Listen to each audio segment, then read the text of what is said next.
ಮಾಡಬೇಕಾದಂಥದ್ದು ಒಂದಿಸ್ತೇನೆ ತಾಯಿ ಭಾರತಿಗೆ ಅಂತೇಳಿ. ರೆಹಮಾನ್ ಇರ್ಬೋದು, ಅವ್ರು ಹೇಳಿದ್ರು ಮಾ ತುಜೆ ಸಲಾಂ ಅಂತೇಳಿ.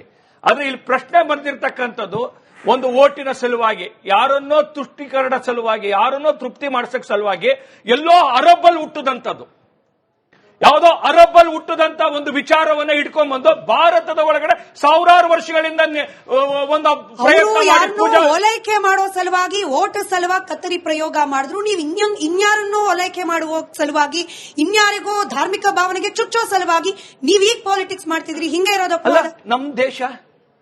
ಈ ದೇಶನ ತುಂಡು ಯಾವ್ದಾಧಾರದ ಮೇಲೆ ಮಾಡಿದ್ರು? ಈ ದೇಶ ತುಂಡು ಮಾಡಿದ್ದು ಯಾವ ಆಧಾರದ ಮೇಲೆ? ಈ ದೇಶವನ್ನ ಧರ್ಮದ ಆಧಾರದ ಮೇಲೆ ತುಂಡು ಮಾಡಿದಂಥದ್ದು. ಧರ್ಮದ ಆಧಾರದ ಮೇಲೆ ತುಂಡು ಮಾಡಿದ ನಂತರ ಮುಗಿದಾದ್ಮೇಲೆ ಮುಗಿತದು. ನಮ್ಗೆ ಇಸ್ಲಾಮಿನ ಅನುಸಾರವಾಗಿ ಒಂದು ರಾಷ್ಟ್ರ ಬೇಕು ಅಂತ ಹೋದಂತವ್ರಿಗೆ ಒಂದು ಪಾಕಿಸ್ತಾನದ ನಿರ್ಮಾಣ ಮಾಡಿ ಕೊಟ್ವಿ ನಾವು. ಹಾಗಂದ ಮಾತ್ರಕ್ಕೇನು ಇಲ್ಲಿರೋ ಮುಸಲ್ಮಾನರೆಲ್ಲ ಮತ್ತೆ ನೋಡಿ, ಇಲ್ಲಿರೋ ಮುಸಲ್ಮಾನರ ಧಾರ್ಮಿಕ ಭಾವನೆಗೆ ಅಡ್ಡಿಯಾದ್ರೂ ಪರವಾಗಿಲ್ಲ, ನಾವು ಹೇರಿಕೆ ಮಾಡ್ತೀವಿ ಅಂತೀರಾ? ಈ ದೇಶವನ್ನ ನಾನ್ ಮಾಡಿದ್ದಲ್ಲ, ದೇವ ನಿರ್ಮಿತವಾಗಿರ್ತಕ್ಕಂಥ ಈ ರಾಷ್ಟ್ರವನ್ನ ಲಕ್ಷಾಂತರ ವರ್ಷಗಳಿಂದ ಏನ್ ನಮ್ಮ ನಾಗರಿಕತೆ ಇದೆ, ನಮ್ಮ ಸಿವಿಲೈಸೇಷನ್ ಇದೆ, ನಮ್ಮ ಸಂಸ್ಕೃತಿ ಇದೆ. ವಿದ್ಯೆನ ಸರಸ್ವತಿ ಅಂತ ಯಾಕೆ ಕರಿತೀವಿ? ಪರಾಕ್ರಮನ ದುರ್ಗೆ ಅಂತ ಯಾಕೆ ಕರಿತೀವಿ? ಸರಿ, ಇದು ಯಾಕೆಂದ್ರೆ ಈ ಮಣ್ಣಿನ ಸೊಗಡು, ಈ ಮಣ್ಣಿನ ಸಂಸ್ಕೃತಿಯ ಕನೆಕ್ಟಿವಿಟಿ. ಅರಬ್ರಿಗೆ ಇಷ್ಟ ಆಗ್ಲಿಲ್ಲ, ನನ್ ದೇಶದ ನನ್ ತಾಯಿನ, ನನ್ ಸರಸ್ವತಿನ, ನನ್ ದುರ್ಗನ ನಾವ್ಯಾಕೆ ಅದಕ್ಕೆ ದೂರ ಮಾಡಬೇಕು? ಸರ್, ಲೋಹಿತ್ ಅವರೇ, ನಾವು ವಿರಾಸತ್ ಬಿ ಔರ್ ವಿಕಾಸ್ ಬಿ ಅಂದ್ರೆ ನಾವು ಪರಂಪರೆಯನ್ನ ಪುನರ್ ಪ್ರತಿಷ್ಠಾಪನೆನೂ ಮಾಡ್ತೀವಿ, ಅಭಿವೃದ್ಧಿನೂ ಮಾಡ್ತೀವಿ ಅನ್ನೋದು ಮೋದಿ ಅವರ ಮಾತು.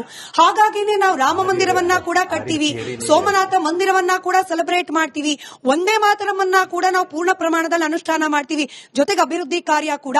ಇದಕ್ಕೆ ವಿರೋಧ ಯಾಕೆ?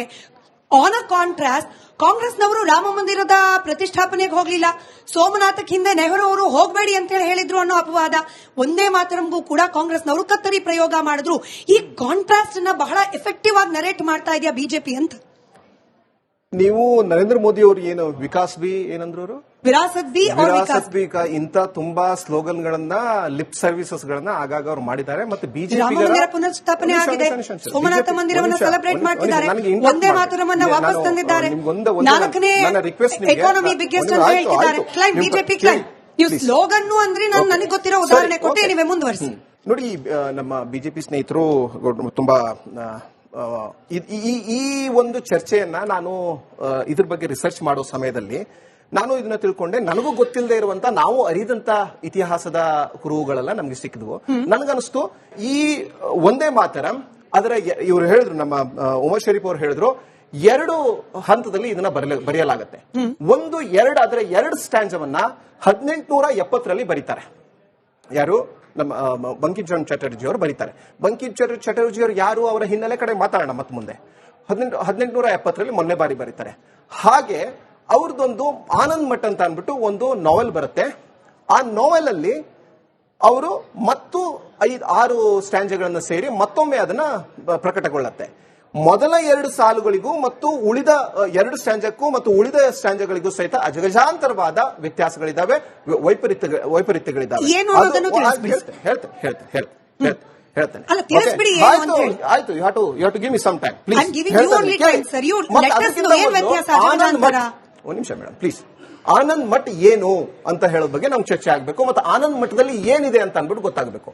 ಆನಂದ್ ಮಠ್ ಈ ನಮ್ಮ ಭಾರತದ ಚಳುವಳಿಗಳಲ್ಲಿ ಒಂದು ಮಹತ್ವದ ಚಳುವಳಿ ಆಗಿರುವಂತ ಒಂದು ಚಳುವಳಿ ನಡೆಯುತ್ತೆ. 1777ರಿಂದ 1820 ತನಕ ಒಂದು ಚಳುವಳಿ ನಡೆಯುತ್ತೆ. ಅದನ್ನ ಫಕೀರ್ ಸನ್ಯಾಸಿ ಚಳುವಳಿ ಅಂತ ಹೇಳ್ತಾರೆ. ಆ ಫಕೀರ್ ಸನ್ಯಾಸಿ ಚಳುವಳಿಯ ಮಹತ್ವ ಏನಂತಂದ್ರೆ, ಅಲ್ಲಿ ಮುಸಲ್ಮಾನರು ಮತ್ತು ಹಿಂದೂಗಳು, ಸನ್ಯಾಸಿಗಳು ಸೇರಿ ಕಟ್ಟಿರುವಂತ ಚಳುವಳಿ, ಬ್ರಿಟಿಷರ ವಿರುದ್ಧದ. ಅದರ ಉಲ್ಲೇಖಗಳು ಇಲ್ಲಿರ್ತವೆ.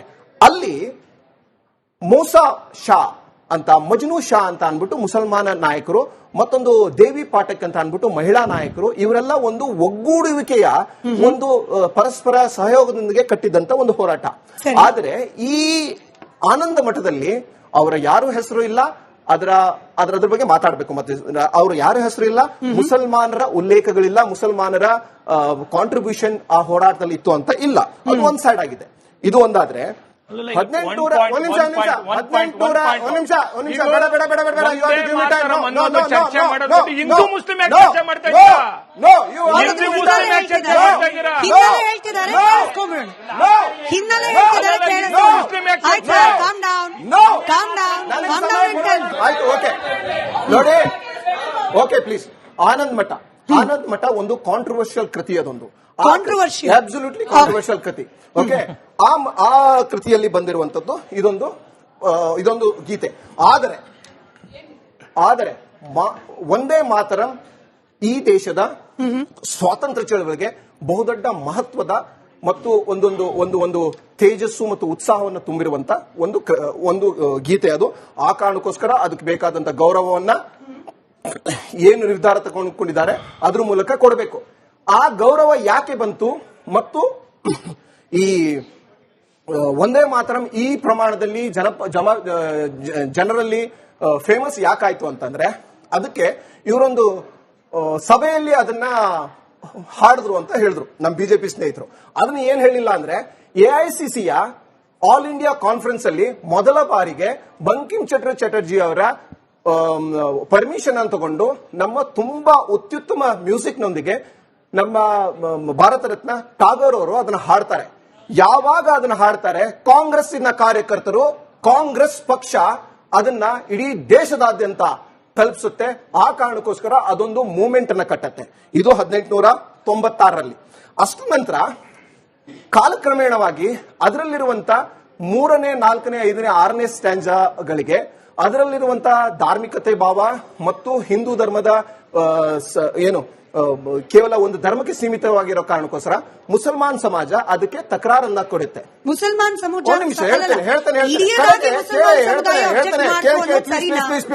ಕಡೆಗೆ ಫ್ಯಾಕ್ಚುಯಲ್ ಎರರ್ಸ್ ಅನ್ಸಿದಾಗ ನಾವು ನಮ್ಗೆ ಅನುಮಾನ ಬಂದಿದ್ದನ್ನು ಕೇಳ್ತೀವಿ, ನೀವು ಕರೆಕ್ಟ್ ಮಾಡಿ ಹೇಳಿ. ಇಡೀ ಮುಸಲ್ಮಾನ್ ಸಮುದಾಯ 1900 ಅಥವಾ 1800 ಸಮಥಿಂಗ್ ಅಲ್ಲಿ ಇಡೀ ಮುಸಲ್ಮಾನ್ ಸಮುದಾಯ ಒಬ್ಜೆಕ್ಟ್ ಮಾಡ್ತು ಅನ್ನೋದು ಫ್ಯಾಕ್ಚುಯಲಿ ರಾಂಗ್. ಮುಸಲ್ಮಾನ ಥಿಂಕರ್ಸ್ಗಳು ಅದ್ರ ಬಗ್ಗೆ ಆಬ್ಜೆಕ್ಟ್ ಅನ್ನ ಮಾಡುತ್ತೆ. ಅಷ್ಟರ ನಂತರ ಎಲ್ಲರನ್ನೂ ಒಳಗೊಂಡಿರುವಂತ ಕಾಂಗ್ರೆಸ್, ಎಲ್ಲರನ್ನೂ ಕಟ್ಕೊಂಡು ಹೋಗಿರ್ಬೇಕಂತ ಕಾಂಗ್ರೆಸ್ನ ಚಳವಳಿ, ಸ್ವತಂತ್ರ ಚಳವಳಿ 1911ರಲ್ಲಿ ಟಾಗೋರ್ ಅವ್ರ ಹತ್ರ ಜನಗಣ ಮನವನ್ನ ಇವತ್ತಿನ ರಾಷ್ಟ್ರೀಯ ಅಂತ್ಯ ನಿಮ್ದಿಲ್ಲ ಅದನ್ನ ಬಳಸ್ತಾರೆ. ಕಡೆಗೆ ಅಲ್ಲಿ ಫಿನಿಶ್ ಇಟ್ 1937ರ ಸಮಯದಲ್ಲಿ ಚರ್ಚೆ ನಡೆಯುತ್ತೆ. 1937ರ ಸಮಯದಲ್ಲಿ ಚರ್ಚೆ ನಡೆಯುತ್ತೆ. ನಮ್ಮ ರಾಷ್ಟ್ರೀಯ ಗಾನ ಆಗಬೇಕು ಮತ್ತು ಯಾವುದೋ ರಾಷ್ಟ್ರೀಯ ಗೀತೆ ಆಗಬೇಕು ಹೇಳೋ ನಿಟ್ಟಿನಲ್ಲಿ ಚರ್ಚೆ ನಡೆಯುತ್ತೆ. ಅಲ್ಲಿ 3 ಗೀತೆಯ ಬಗ್ಗೆ ಚರ್ಚೆ ಆಗುತ್ತೆ. ಒಂದು ಅತ್ಯುತ್ತಮ ಪ್ಯಾಟ್ರಿಯಾಟಿಸಮ್ ನ ಹೇಳಿರುವಂತ ಸಾರೆ ಜಹಾಸೆ ಅಚ್ಚ, ಅದನ್ನ ಅಲ್ಲಮ್ಮ ಇಕ್ಬಾಲ್ ಅವರು ಬರ್ದಿರ್ತಾರೆ. ಅವರೊಂದು ಪಾಕಿಸ್ತಾನ ಒರಿಜಿನ್ ಅವರು ಹೇಳೋ ಕಾರಣಕ್ಕೋಸ್ಕರ ಅದನ್ನ ಅದನ್ನ ತೆಗೆದು ಹಾಕಲಾಗುತ್ತೆ. ಯಾರು ತೆಗಿತಾರೆ? ಹೇಳ್ತೇನೆ ಮೇಡಮ್, ಹೇಳ್ತೇನೆ. ಅದರಲ್ಲಿ ಕಮಿಟಿಯಲ್ಲಿ 3 ಜನ ಇರ್ತಾರೆ. ಒಂದು ಸುಭಾಷ್ ಚಂದ್ರ ಬೋಸ್ ಇರ್ತಾರೆ, ಮೌಲಾನಾ ಅಬ್ದುಲ್ ಕಲಾಂ ಆಜಾದ್ ಇರ್ತಾರೆ, ಹಾಗೆ ಜವಾಹರ್ಲಾಲ್ ನೆಹರು ಇರ್ತಾರೆ.